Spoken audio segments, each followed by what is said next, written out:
Assalamualaikum warahmatullahi wabarakatuh, sahabat sekalian. Masa Aliansi Rakyat Jelata di KPK tolak kriminalisasi Capres Anies Baswedan. Sahabat sekalian, di sana ada sebuah foto berita ya yang bertuliskan hukum mati koruptor ya, the real teroris, maling uang rakyat itu biadab, musuh rakyat dan alam semesta. Wah, ini adalah spanduk ya atau tulisan yang dibawa oleh demonstran dari Aliansi Rakyat Jelata di KPK itu. Kemudian ada juga yang bertuliskan negara bangkrut bukan karena subsidi untuk rakyat, tapi karena korupsi pejabat. Nah, masih banyak lagi. Ada satu lagi, kemana uang pajak rakyat? Bongkar dana gelap 9 triliun.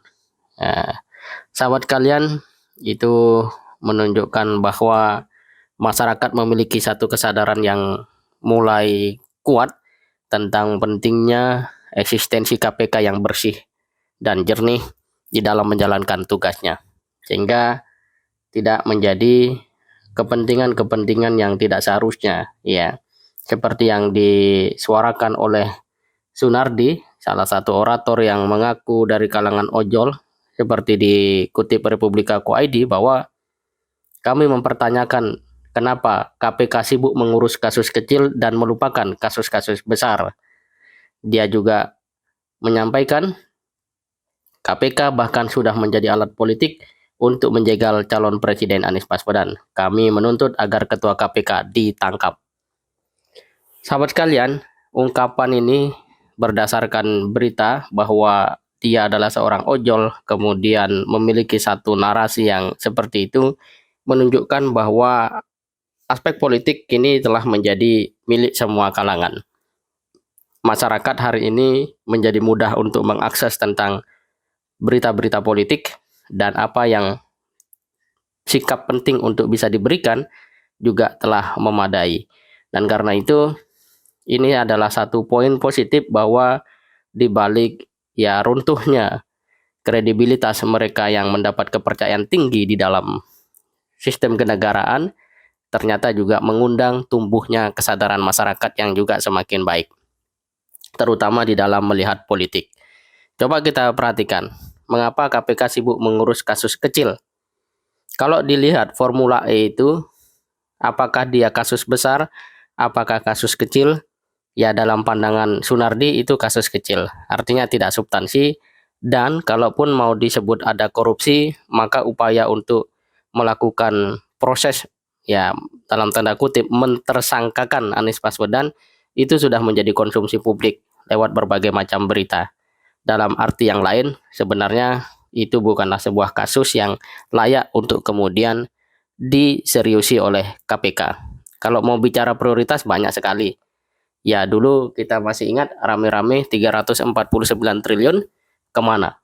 Ya, itu menjadi tidak ada lagi beritanya, dan Mahfud MD dikabarkan telah membentuk tim, tapi kita belum mendapat update-nya seperti apa. Dan di situ ada juga kalimat KPK menjadi alat politik untuk menjegal calon Presiden Anies Baswedan. Kalimat ini sangat spesifik bahwa KPK telah menjadi kendaraan politik pihak tertentu yang ingin menjegal calon Presiden Anies Baswedan. Sahabat kalian, ini menarik untuk menjadi perhatian kita bersama untuk mengembalikan fungsi dasar KPK itu. Ya, sebab KPK bagaimanapun adalah harapan dan merupakan ikon daripada reformasi itu sendiri. Ya, ini juga ada yang mengatakan bahwa tapi sering perjalanan KPK sudah tidak netral. Bahkan KPK terlihat takut sama Capres Anies Baswedan. Kenapa saudara? Karena takut dibongkar saudara-saudara katanya. Bahkan di sana juga ada tulisannya, disebutkan lagi di sini, tangkap Firly Bahuri, Anies tersangka, bubarkan KPK, hai Firly, lu urus tuh Harun Masiku, dan lain-lain. Sahabat sekalian, kita perlu melihat kembali mengapa KPK hadir di Indonesia ini. Ya, KPK merupakan buah dari reformasi dan dibentuk berdasarkan Undang-Undang Nomor 30 Tahun 2002 tentang Komisi Pemberantasan Tindak Pidana Korupsi. Lewat peraturan ini, KPK diberi amanat untuk melakukan pemberantasan korupsi secara profesional, intensif, dan berkesinambungan. Dan KPK dalam menjalankan tugasnya bersifat independen dan dapat melakukan tugas pemberantasan korupsi dari lembaga-lembaga yang ada sebelumnya. Dan ini menunjukkan bahwa KPK memang punya sebuah kekuatan, namun KPK menjadi sedikit bermasalah, ya mungkin begitu dalam tanda kutip, sejak adanya revisi Undang-Undang KPK. Kalau kita baca di Kemenkumham.go.id ini tertulis bahwa rencana revisi Undang-Undang KPK yang diusulkan oleh Komisi 3 DPR tujuannya untuk memperkuat KPK agar maksimal memberantas korupsi. Tapi kenyataannya draft RUU KPK jelas melemahkan KPK dengan menghilangkan fungsi penuntutan dan membatasi ruang penyadapan.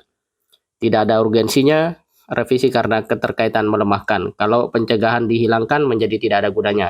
Komisi 3 mengada-ada merevisi karena dengan kewenangan sekarang aja KPK kewalahan karena korupsi yang hampir masif, apalagi kalau direvisi, kata pakar tata negara Refli Harun di Komplek Parlemen Rabu 15 September. Dan sejak itulah kemudian masalah internal KPK terus membuat kredibilitas lembaga anti rasuah itu merosot di hadapan publik.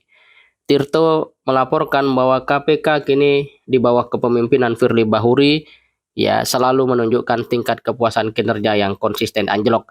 Dalam survei terbaru yang dilakukan Indikator Politik Indonesia pada 20-24 Juni 2023, tingkat kepuasan publik kepada KPK berada di angka 75,7%. Jumlah itu terdiri atas 10% sangat percaya dan 65,7% percaya. Peneliti utama Indikator Politik Indonesia, Burhanuddin Muhtadi menyebut tingkat kepercayaan publik kepada KPK anjlok karena di masa sebelumnya lembaga ini dinilai paling baik. Burhanuddin Muhtadi mencatat pada 2014, 15, dan 18 angkanya mencapai 80%.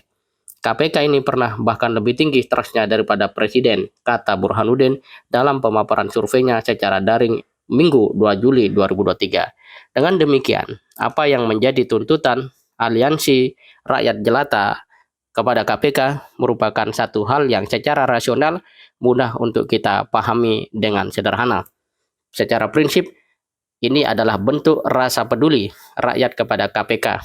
Sebelum kemudian kepercayaan yang ada terus merosot dan konsisten anjlok, dan pada akhirnya muncul narasi bubarkan KPK. Kalau sampai itu terjadi, berarti ibarat sebuah penyakit ini sudah tidak bisa ditanggulangi lagi. Dan kita berharap tidak demikian. Mudah-mudahan seluruh pimpinan dan jajaran internal KPK dapat mengerti situasi yang ada dan bersikap secara adil profesional di dalam menjalankan tugas-tugasnya. Pertanyaannya, apakah orang-orang KPK bersedia untuk melakukan hal itu? Dan ini adalah kesempatan mereka untuk membuat sebuah sejarah Indonesia melangkah lebih maju. Sebab bagaimanapun KPK adalah harapan seluruh rakyat Indonesia untuk pemberantasan korupsi yang merupakan penyakit terberat bangsa ini. Semoga bermanfaat. Assalamualaikum warahmatullahi wabarakatuh.